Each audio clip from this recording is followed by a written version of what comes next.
All right, it's sort of a new bit of music going on here. Uh, uh, Agrimas Negras. That's the new tune. Uh, Gonzalo Rubalcaba.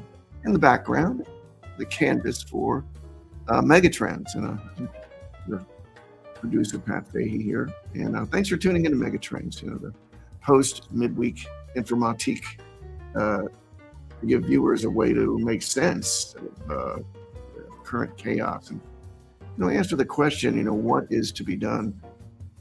We broadcast here at the studios of Pacific Coast TV in Pacifica with my tech wizard and partner in crime, Jason Francisco. I thank him for all his work.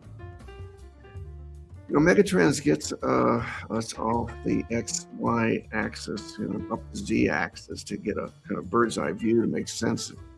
Making sense is a good thing, right? So do please like and subscribe on Megatrends YouTube channel.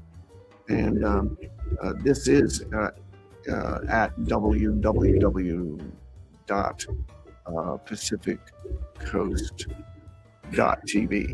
So that's but afterwards, from after 3 o'clock, you can go to the archive and check out Megatrends, this show, and other past shows. But thanks for tuning in. So let's get started. On a I want to start out on a personal note, which was for those of you may not remember J. Craig Venter.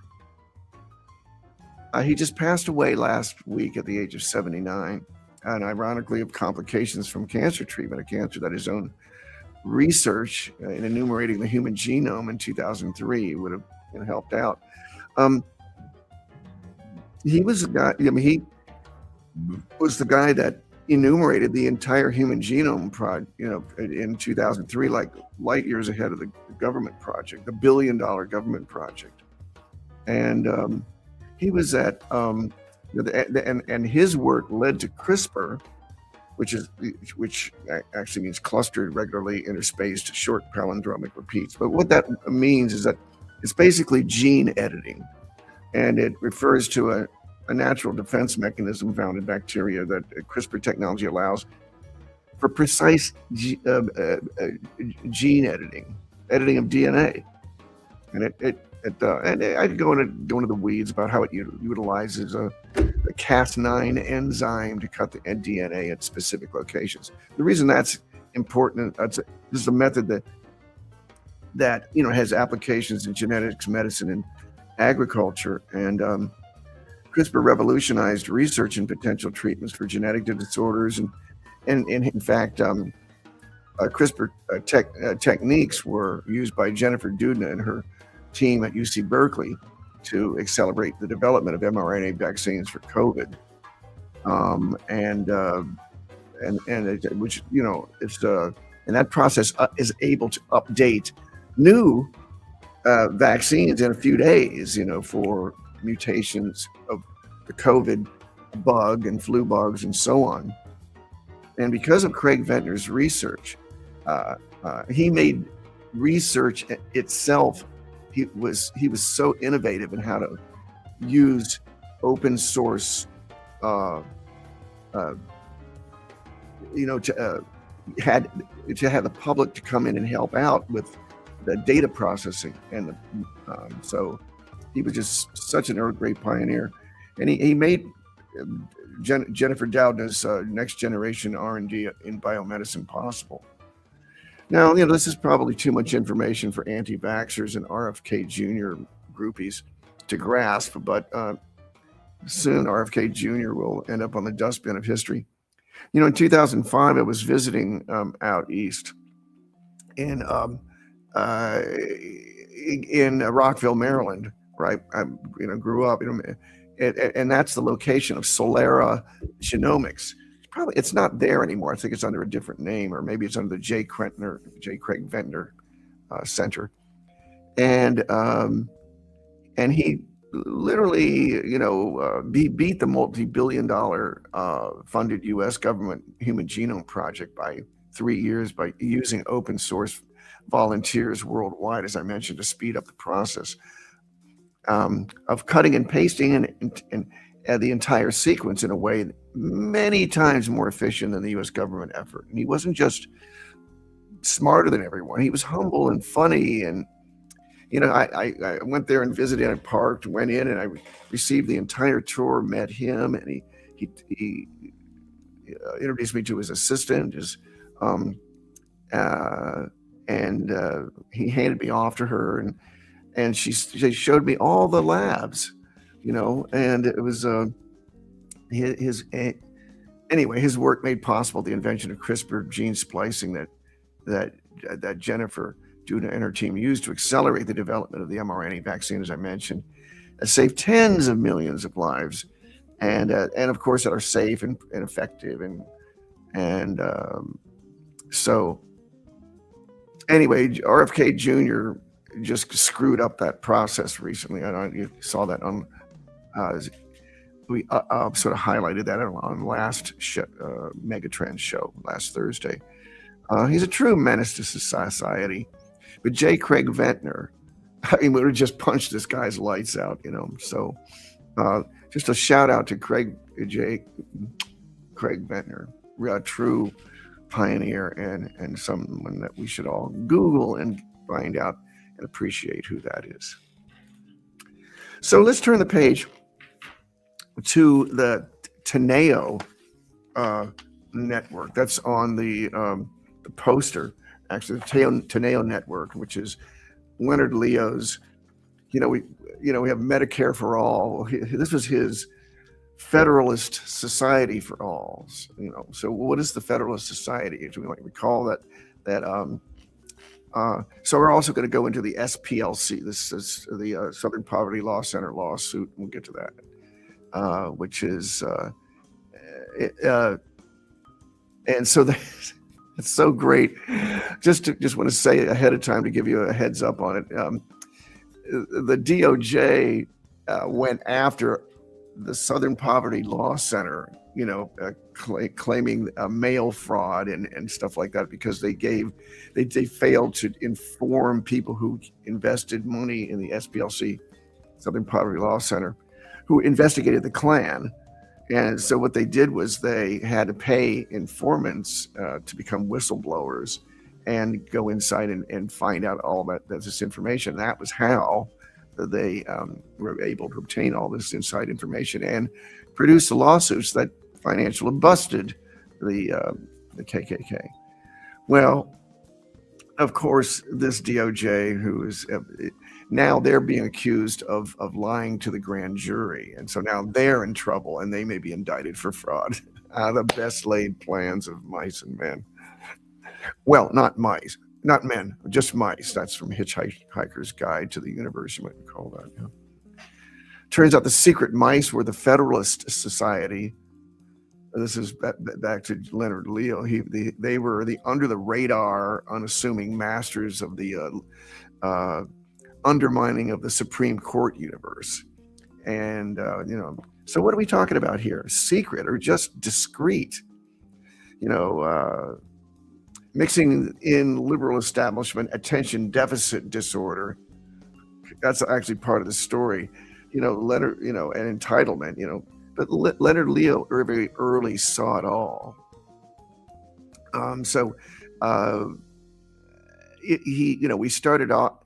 We start out this this guy I saw on social media. His name was Alfred Tom. He's like a social media influencer. And he called this like this secret cabal. In our intrepid influencers Instagram posting, he reveals a secret network operating to take over all the branches of government, media, society, business, and finance. Wow, sounds like Project 2025, right? Well, Leonard Leo's work with the Federalist Society was the model, for it. In fact, he financed, the Project 2025. He wasn't one of the writers. But it's not really a secret. It's called, his newest effort is called the Teneo Network, and it's run by Leonard Leo, a name that I hope I try to make it a little bit more familiar. Anyone's familiar with the Federalist Society. Leonard Leo's quiet recruiting apparatus for conservative federal judges. And all of the current conservative members of SCOTUS, the Supreme Court, were recruited finalists of Leo's long game. And intentionally under the radar, long game planning is not a secret. It's rather a sign of the liberal establishment's attention deficit disorder. And Leonard Leo exploited that. But this ADD was part of the game played by this guy and by John Roberts and others in the conservative universe, like think tank policy wonks for whom it was no secret that since the 1930s were against Franklin Delano Roosevelt's New Deal. They've always been there. And it took finding a willing stealth conservative former Democrat, former president of the Hollywood Actors Guild and McCarthyist, who ratted out fellow actors as commies, a B-level movie star named Ronald Reagan. He was their first big guy, and he sold everything, cigarettes, laundry soap, the cowboy image, Laffer curves, and trickle-down economics. And so after his treasonous operation to withhold 44 hostages being held in Iran by Iranian students that won him a close election, everything went downhill from 1981 onward. So on a personal note, by the way, meanwhile, in Berkeley, California, and some of you who are from the East Bay that are listening to this broadcast will remember the Reagan for Shah campaign. And I was one of the members of the Reagan for Shah campaign on the UC Berkeley campus. And we were a satirical comedy group, soapbox satirical comedy that eventually gained attention and ire of Ron and Nancy Reagan. We want nukes. We want war. We think oil's worth fighting for. And we got everybody to chant that. So, I was one of the members of the Reagan for Shah campaign that gained international attention eventually. And people from Washington, D.C. to Berlin had Reagan for Shah buttons. And the members of Zeteo have their own podcast now, by the way, turning the page. 5 members on the recent podcast call themselves political risk advisors. And you can see that yourself just by, doing some social media plucking. So, but I think do we have this, do we have something on, what's this? Oh yeah, this is a little bit more on Leonard Leo, and I think you'll enjoy this.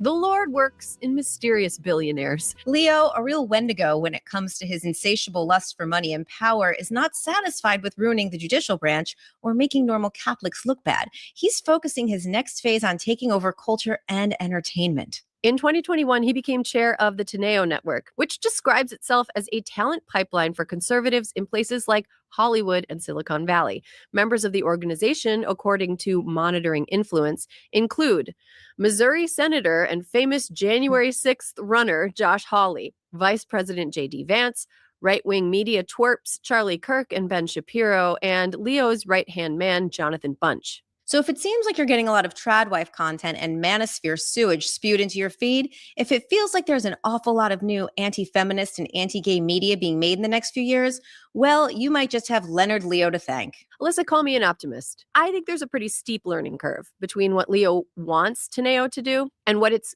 capable of doing. And that means that people who stand in opposition to the network's goals have some time to get their ducks in a row. And here's why I think that. Leonard Leo does have experience fueling the Washington hype machine in ways that we're now seeing across the entertainment industry. Like, we've seen underhanded PR campaigns artificially inflate buzz around everything from the Johnny Depp Amber Heard trial to the Zack Snyder cut of Justice League to the Justin Baldoni Blake Lively mess. And Leonard Leo has tried kind of primitive versions of this, like back in 2016, as the 25th anniversary of Justice Clarence Thomas's confirmation to the Supreme Court hit, Leo-affiliated groups rose to the occasion. According to the Washington Post, groups associated with Leo spent at least $1.8 million on a fawning campaign meant to make it seem like Clarence Thomas has fans. The money helped boost positive results when you looked up his name on a search engine and pushed negative results down. There were websites honoring Clarence Thomas as well. The Judicial Crisis Network even started several Twitter accounts honoring Clarence Thomas, 3 of which it continued to maintain into the 2020s. The JCN also runs the Clarence Thomas fan accounts on Instagram and Facebook. Imagine if you were Clarence Thomas and you found out in the Washington Post or in the news media that all of your fans were Leonard Leo fueled sock puppet accounts. It'd be like if you were in middle school and you found out that your dad paid everybody in your class $100 if they come to your birthday party. So Leo has some meager, and I'm going to just say a little bit pathetic experience trying to build hype in the culture beyond his inner circles of sanctimonious freaks and jowly capitalists with personality disorders. But when it comes to taking on Hollywood, Leo has a short but rocky track record. You see, back in 2020, organizations associated with him spent about $1.5 million promoting a film about the life of Clarence Thomas called Created Equal, Clarence Thomas in his own words. The only people interviewed in the film are Justice Thomas and his awful wife, Ginny. The film aired on PBS and was released in theaters in early February 2020. It grossed $282,149 globally, which is about enough to purchase a pre-construction one-bedroom condo in a small city in the less expensive of the Dakotas. So Leonard Leo can't always buy his way to power either, even within government. In 2020, a right-leaning Wisconsin Supreme Court justice named Dan Kelly lost his bid for re-election, despite the fact that Leonard Leo-affiliated groups dumped $1 million into that race in the last week before voters headed to the polls. And in 2023, when another Wisconsin Supreme Court seat was up for grabs, Leo-endorsed Judge Kelly ran again, this time against a liberal judge named Janet Protasewicz. But by now, progressives had caught on to Leo's attempts to drown the state Supreme Courts in the same kind of money and influence peddling he used to install the Supreme Court's 6-3 conservative supermajority. Under the hot spotlight of national attention, Leo isn't such a magician anymore. Leonard Leo turned on the money faucet, so did progressives. After the most expensive state Supreme Court race in history, the liberal judge won by double digits, handing Dan Kelly his second L and flipping the Wisconsin State Supreme Court to a 4-3 liberal majority for the first time in over a decade. That record for most expensive state Supreme Court race ever would be broken 2 years later in the same state, this time with Elon Musk burying the electoral process in dark money. The 2025 Wisconsin State Supreme Court race would also end with an 11-point liberal victory. But let's not rest on our meager laurels here. The devil works hard, but Leonard Leo works harder. And until progressives have their own counterweight infrastructure in place, every little judicial race is going to be a knockdown, drag-out contest in a whirling toilet bowl of dark money. So, to summarize, almost everybody in the world has dealt with private tragedy. Even the most fortunate among us don't escape it. And even given his personal tragedies, Leonard Leo is among the most fortunate among us. Long marriage, a large family, an Ivy League education, a gift of $1 billion that he didn't earn, a mansion in Maine, his own church, and yet he can't stop fucking whining. His entire personality is built around the idea that he is somehow oppressed, that other people's personal choices are happening to him because of a religious faith that so conveniently props up his own sense of aggrieved entitlement that it almost reads as delusion.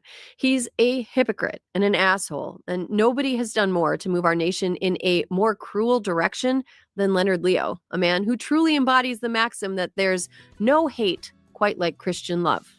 We realize Well, I love that phrase, Leonard Leo sock puppets.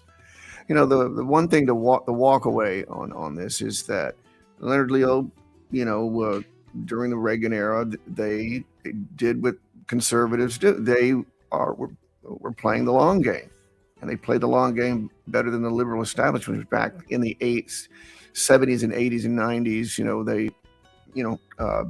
The undermining of the liberal establishment was the entire purpose of the long game, and they did very well. Look, and so here we are today.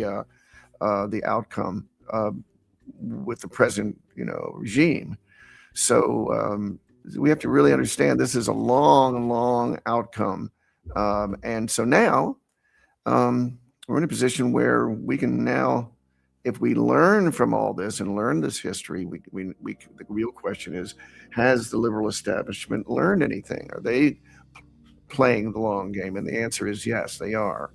And we have to say, thanks to the utter despicable and incompetence of RFK Jr. and Kash Patel and Pete Hegseth. I mean, they're such doofuses that this entire Teneo effort, along with the entire cross section of right wing social engineering projects, being undermined by their utter incompetence, driven by alcoholism, cocaine, and their own sense of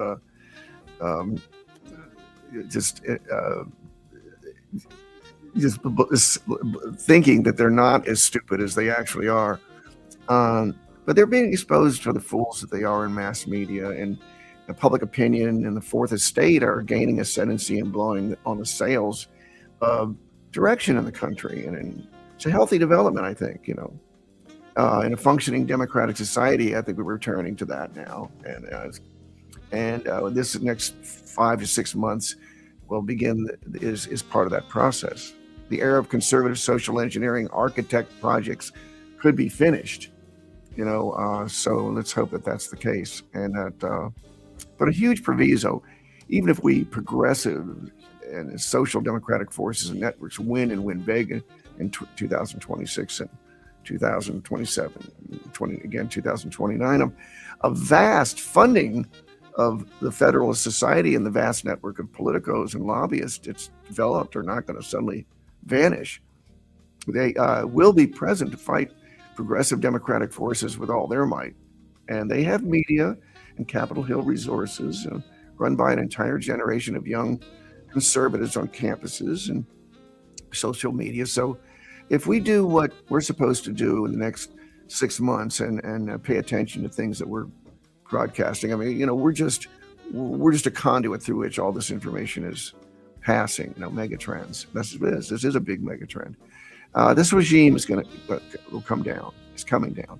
And its major architect, Leonard Leo, will be identified along with a lot of his operatives. And the spectrum of his projects, must be ruthlessly crushed by public exposure, by, comic humiliation and of their ruthless ideas. And they, they are well armed with legal teams who will spend unlimited amounts of money against anyone who stands in their way. And so they know how to be hurtful. I mean, the Koch brothers have no bottom line. They're billionaires, and Leo's private network has tons of money to fuck with people. So and so this is what comes up with this network, is what they're doing to the Southern Poverty Law Center. Trump's DOJ is alleging that, as I turn the page here, they're alleging that this civil rights group defrauded donors by using their money to fund the same extremism that it claimed to be fighting. So that's what they're saying on Fox right now. So the indictment says paying at least $3 million went to informants affiliated with the Ku Klux Klan, the Aryan Nations, and the National Socialist Party of America, and other groups between 2014 and 2023. That's their alleged, that's the charges filed in Alabama, where the center is based. So wire fraud, bank fraud, conspiracy to commit money laundering. So the obvious canard is that, of course, SPLC, the Southern Poverty Law Center, recruited whistleblowers inside these groups to obtain information they needed to indict, convict, and sue the KK, Aryan Nation, and so on for damages that they did to society for 100 years. And for example, the KKK tried to burn down SPLC's Montgomery offices in '83 in retaliation for lawsuits filed against the Klan groups. So, but so, and now let's hope that the SPLC can countersue Trump's DOJ for frivolous lawsuits and expose them for the frauds that they are. The Department of Injustice. But that's to be announced. So stay posted on that. So again, I want a little shout out to Alabama lawyer Morris Deese, who founded the organization in '71, and he's been anyway. So let's let's move to the next little phase here, and that's, I think, Alison Weir this is the last minute BBC and PBS canceled a documentary on the March of Return. I want to expose this. And Alison Weir, if Americans knew about the Great March of Return, maybe October 7th would never have happened. Let's play this. One of the things that maybe shocked me the most was PBS, Public Broadcasting System. Most Americans consider that very liberal, very progressive, very trustworthy. And yet, during the Great March of Return, which I'm sure your viewers know about, almost no Americans know about that, even now when they're paying attention to Gaza. They don't know that in 2018 through 2019, thousands of Gazans, men, women, and children, were gathering to use Gandhian nonviolent protests week after week after week, 86 weeks in a row, almost 2 years. And every week they were being shot, some killed, many maimed. Women, children, old people, medics, journalists, this went on and on and on. And Americans don't even know about it. You know, many people say, well, what Hamas did on October 7th was wrong. They don't know for 2 years Palestinians had tried massive nonviolence. PBS in some ways is the worst because they actually co-produced with the BBC a documentary about the Great March of Return.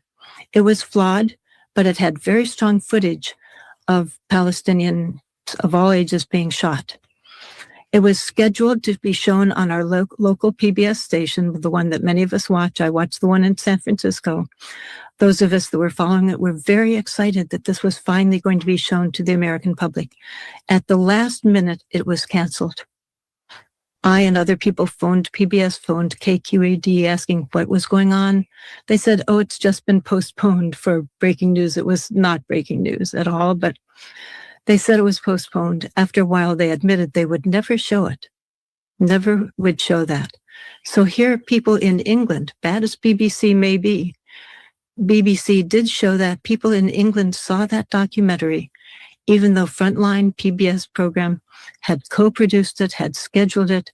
It was never shown to Americans. If Americans had seen that documentary, seen that footage, had been told that it's our tax money that is paying for those bullets that are hitting children in the head, that are causing massive amputations, that are causing misery.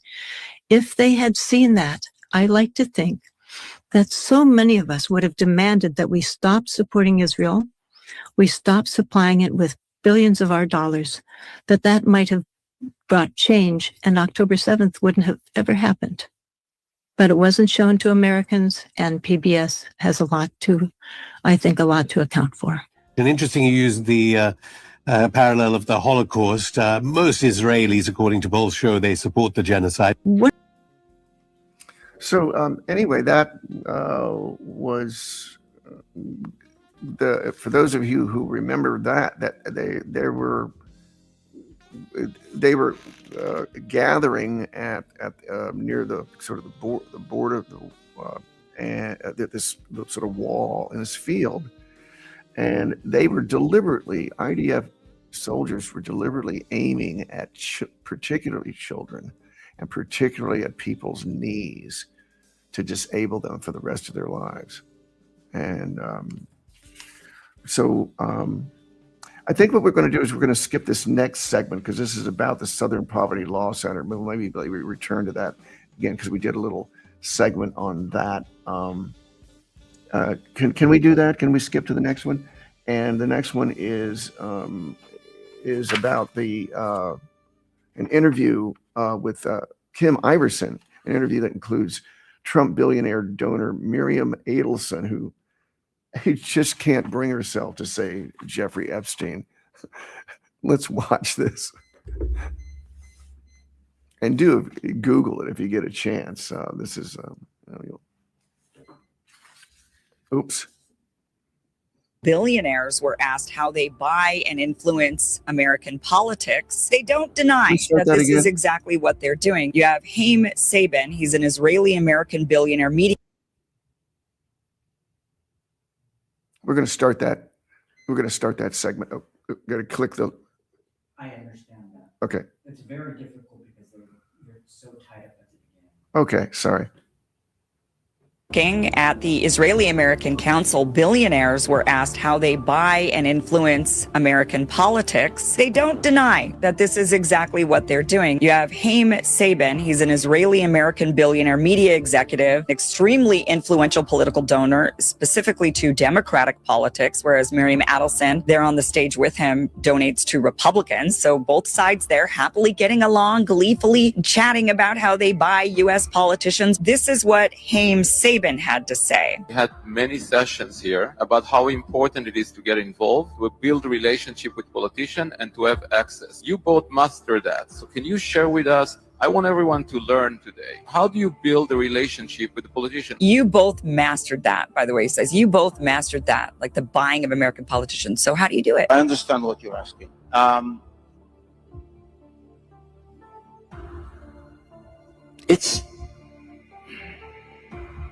I want to be cautious how I... Well, you just get a guy named Epstein and you blackmail them. That's what you do. It's a system that we did not create. It's a system that's in place, and we just play within the system. The contribution and the financial support grants you the access. Oh my God! He admitted! He's not wrong. It's not really their fault that they're able to do what they do. It's our fault. It's our system. The system's in place and our politicians are up for sale. Now, Miriam Adelson was asked the same question. This is what she says. Miri, you and Sheldon created a lot of relationship over the years with politicians. I want you to share with everyone, why is it so important and how do you do it? Again, writing checks is part of it, but there is more than writing just checks. So how do you do it? Can you allow me not to answer? You choose. I want to be truthful, and there are so many things that I don't want to talk about. I mean, first of all, what is she talking about that she can't talk about? That's suspicious. I'm just going to say Epstein. Again, there's just a lot of money behind it and a lot of influence behind it and a lot of brainwashing and blackmailing. And that is what's behind our politicians waving the Israeli flag, gleefully censoring Americans. They're advocating for the benefit of a foreign country. We have to somehow change the rules of the game in order to prevent this from happening now and from happening again. We spent a few shows ago, we were shaming and naming the AIPAC Democrats.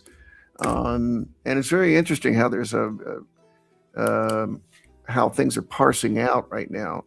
There's now they have, I think, up to 43 Democrats that are now promising not to now run on not sending aid to Israel. But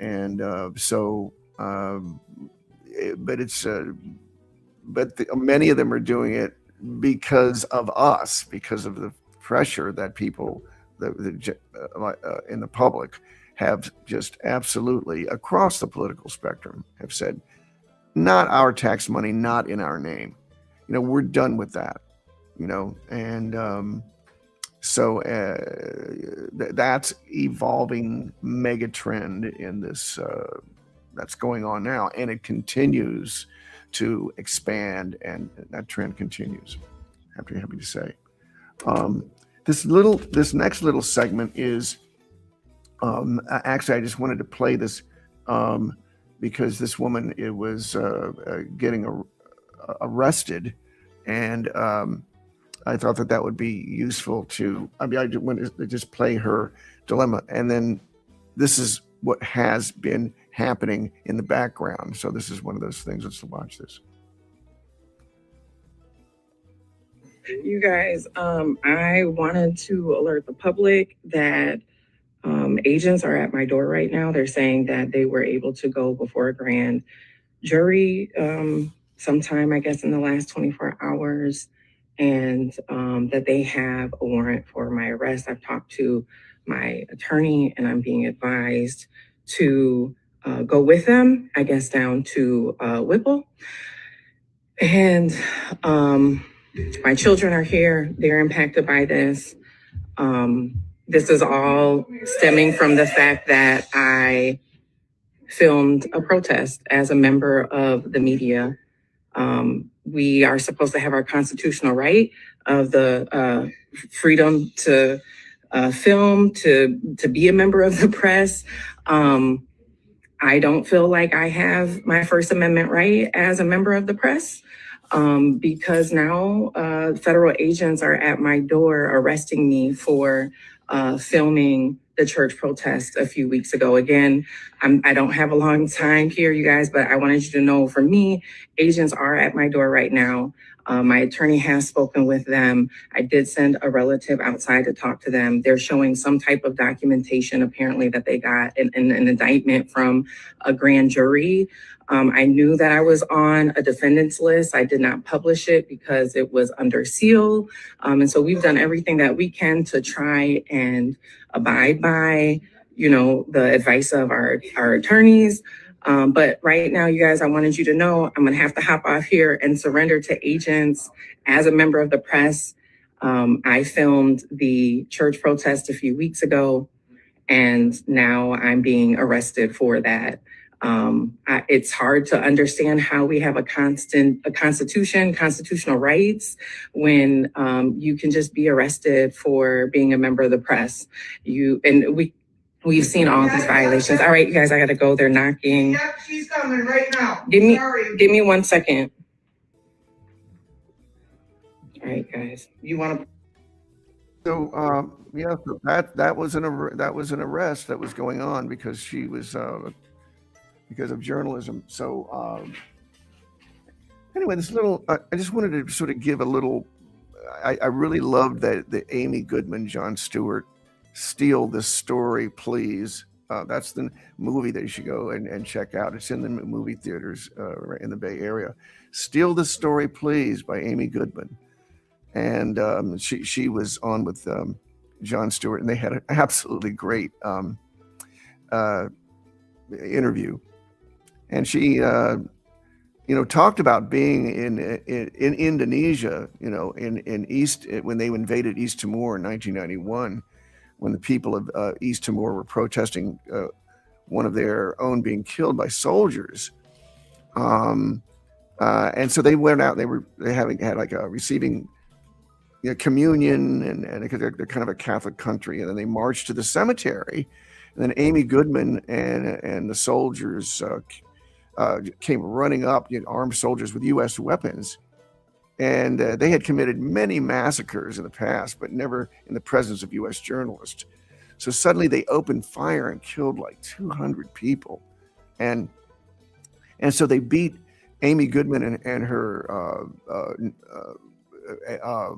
cameraman, with a rifle. Well, with rifle butts, actually, her cameraman covered over Amy so she wouldn't get hurt too much. And then they pulled out their U.S. passports, and so they backed off after they pulled their guns away from their heads. And because they were they knew they would pay a price for killing U.S. journalists from the same country that their weapons came from. So that was one of the little stories. So check that out if you get a chance. I just wanted to, the next thing I want to get to before is with Rachel Maddow. She talks about how Trump is unstoppable, as his failed prison agenda shows. And what's really the hopeful thing to walk away with is that it's you, us, we, the people, that is overcoming the hundreds of billions of dollars that this administration and the plans that they had for this giant private prison archipelago, and it's not happening. And people, from MAGA people to liberals to moderate, everyone across the board said no, absolutely not. So let's play this. This is. I recognize that I am part of the national media, so therefore I am a little self-conscious about the fact that the national media has really been sucking its thumb on this story and hasn't much caught on to it yet. The national media has been really behind on this story, but local media have been taking notice of these fights everywhere they're happening. And local media everywhere this weekend took notice of these protests that happened in more than 180 different locations all over the country. And I'm just telling you right now, file this for future reference. Someday, when this signature sort of landmark turn against the Trump administration goes down in American history. When somebody in the future, looking back at this time, finally figures out that this was actually a really dramatic and important thing. When sometime in the future, somebody figures out that Donald Trump, when he got back into office, he tried to build himself a huge archipelago of prisons to hold people without trial. And he succeeded in getting Republicans in Congress to give him billions and billions of dollars for it. And his administration really did make all these secret, ominous warehouse purchases all over the country to do this for him.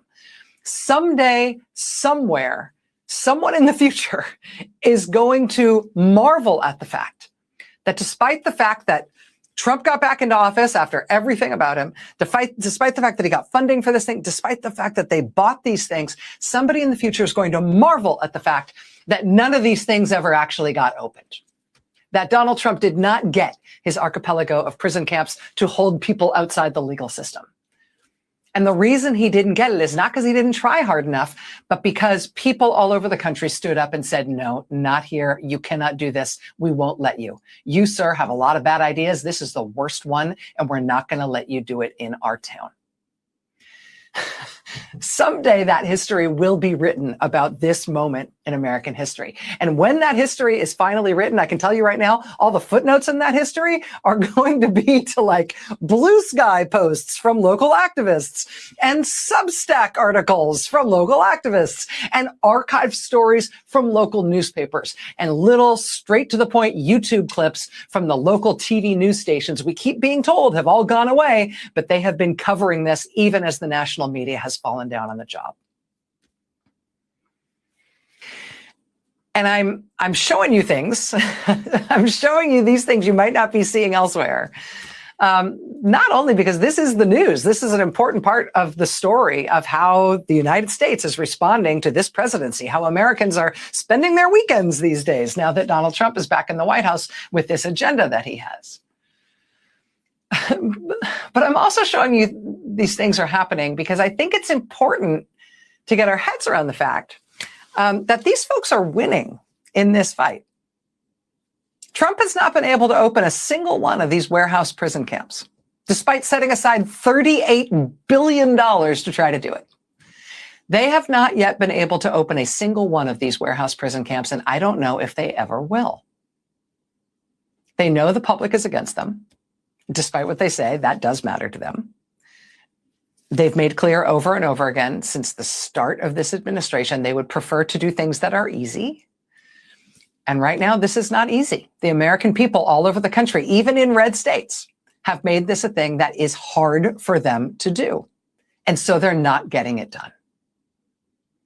And this is important not only in terms of thinking about the tactics of the American people saying no to this president, this phenomenally unpopular radical president, but it's also substantively important in terms of what kind of presidency this is going to be, because it would be a phenomenally radical new power to give this particular president, right? All these prison facilities to hold thousands, to hold tens of thousands of people who have never been convicted of a crime. That would be an incredibly radical power to give President Donald Trump.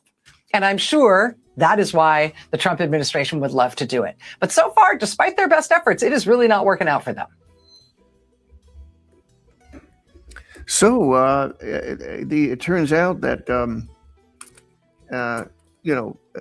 the two things to walk away with that is, thank you, continue the momentum, keep doing what we're, and support the people.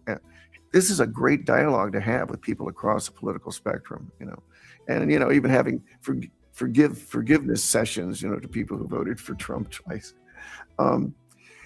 Before we get to the next segment, I wanted to make mention about a comment that Leonard Leo himself made.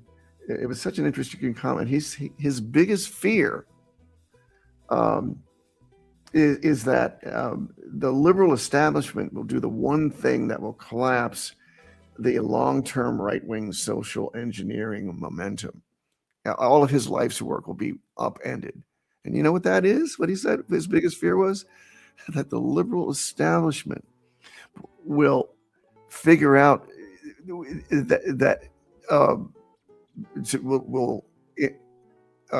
will do single payer healthcare in the United States and completely reverse public equity and just completely change the FTC rules and so on. And, foreign lobbying, APAC lobbying in Washington, D.C., completely make them, register as a foreign agent under FARA.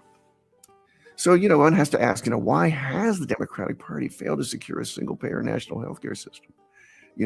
President Obama came closest, but the ACA, continues as a system run by insurance companies and profiteers, while 24 million people have no insurance and 4 million can't afford it any longer. So,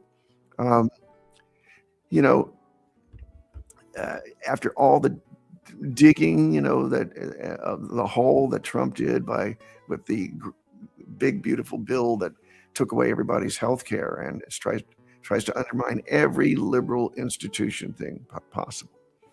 Every actuarial study for decades, from the Perry report, the Political Economic Research Institute at University of Massachusetts Amherst, to the RAND study, that's a conservative one, and they all show that U.S. taxpayers would have saved hundreds of billions of dollars in the last decade, lower drug prices, surgeries, 100% coverage, and the elimination of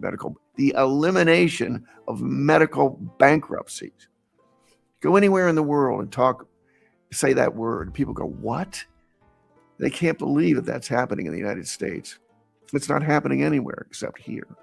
Medical bankruptcies, 100,000 families a year, financially devastated.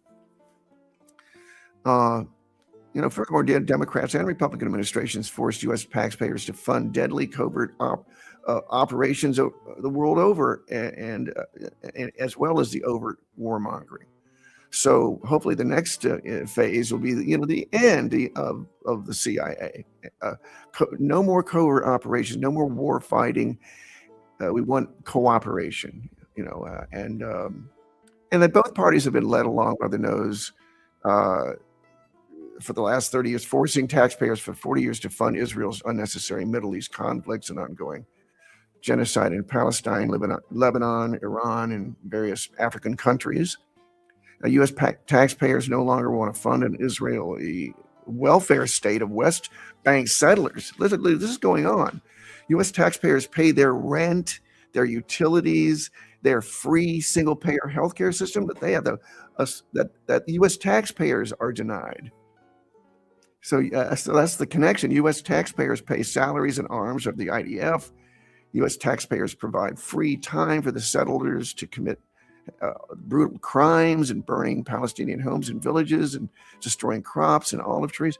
So U.S. taxpayers pay for the constant genocide in the West Bank and Gaza, including the starvation of an entire generation of children. So 24 Democrats voted with the Republicans to send the 22,000-pound bombs and deadly arms to Israel to kill and kill. So finally, U.S. taxpayers are saying no more aid to Israel, no more genocide in our name with our tax dollars.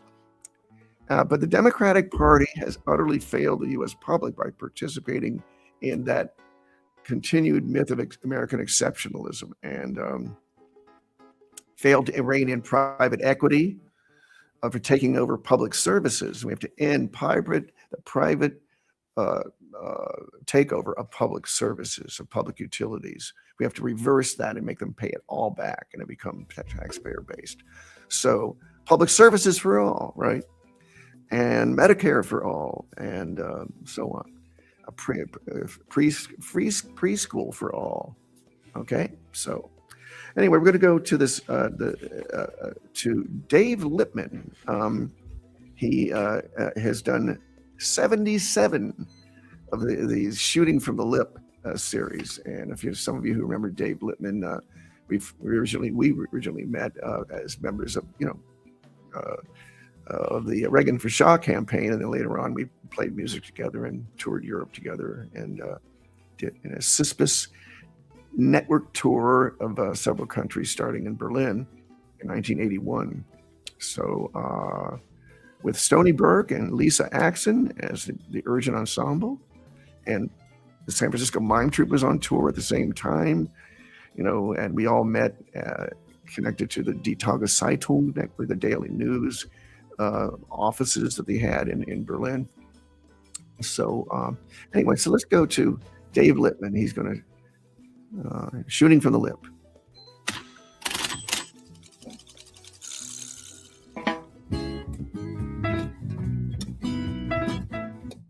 The Supes may be set to dismiss tens of thousands of lawsuits against the BMT, Bayer, Monsanto, Trump, from cancer patients who blame glyphosate, that is to say, the weed and person killer chemical Roundup, for their early or impending demise.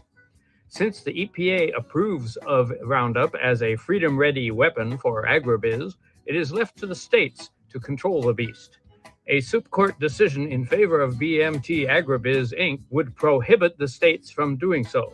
Now, I've always been a booster of states' rights, right? Well, lately I'm forced to support Radio Free something or other and ABC Disney and former FBI directors and all kinds of agencies I never heard of but was against anyway. Speaking of anyway, the Supes warmed up for this expected atrocity by ruling that expanded Confederacy states may eliminate all black voting districts, ensuring another generation of Jim Crow Congress.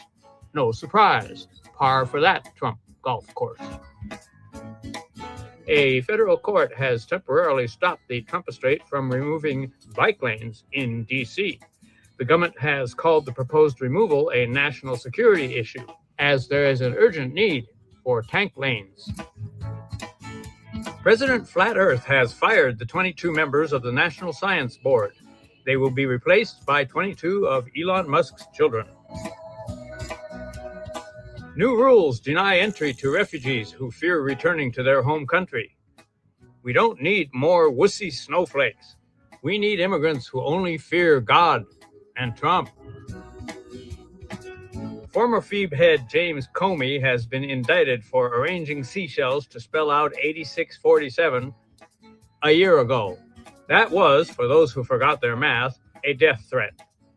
86, American slang for murder. Speaking of which, the murderer of Renee Good is back on duty with, thus far, no consequences. 6 senior libtard Justice Department officials quit over the mishandling of the case. They will be replaced by Hulk Hogan's and Kid Rock's kids.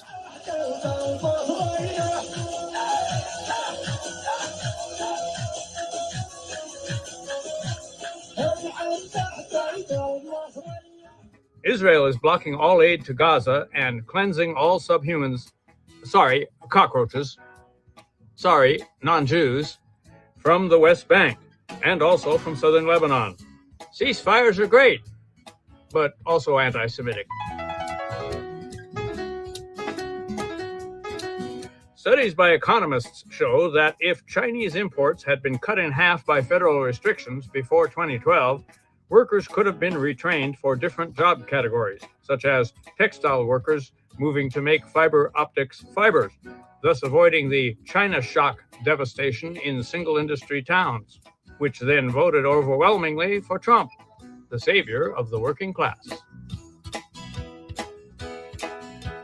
In this scenario, Trump would never have been elected, but such a training undertaking would have required a Roosevelt-level campaign, entirely appropriate to the moment, but sadly, no longer in style. A history note, while it's legal. Quote, "The office of the presidency appears to me to be clothed with such powers as are dangerous, and to be a king of the worst kind, an elective king." Unquote. So said early American dissident and worrywart, George Washington. In response to the question, would you say that CIA overthrows of governments and maintenance of numerous massacre-based regimes would constitute state terrorism? 43% responded, don't know, while 57% responded, don't want to know. The Imperium has shit-canned the ombudswoman from Stars and Stripes, who was responsible for woke distractions like the First Amendment. The Troop newspaper has always posed a prob for the brass, who tried to silence it on Iran-Contra and, of course, on soldiers' attacks on officers during Vietnam. Hey, boy summed it up. Frag that rag.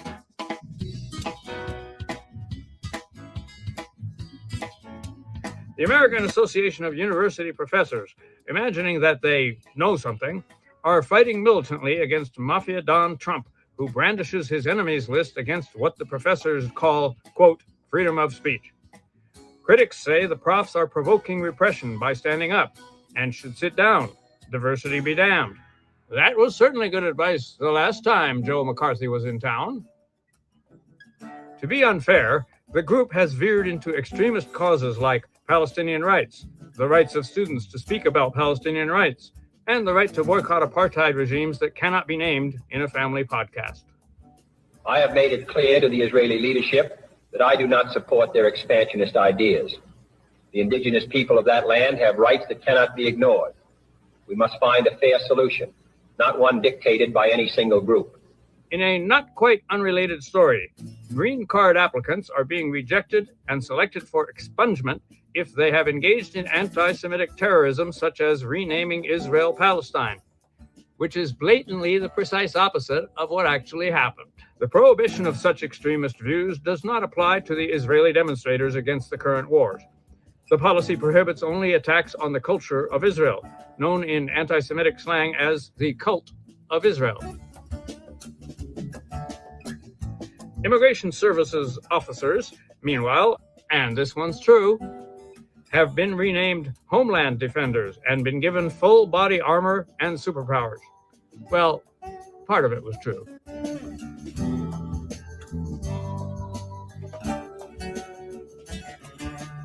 If you're one of those nerds who insists on the importance of understanding things, check this out.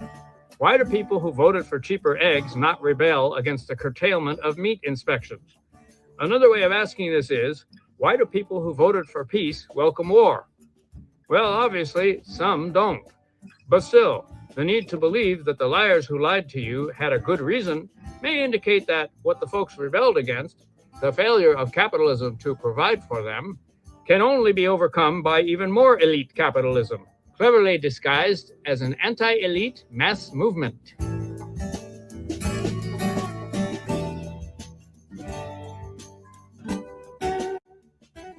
And the Trump-estate wants to bring back firing squads. Guns are not the problem, it's the president.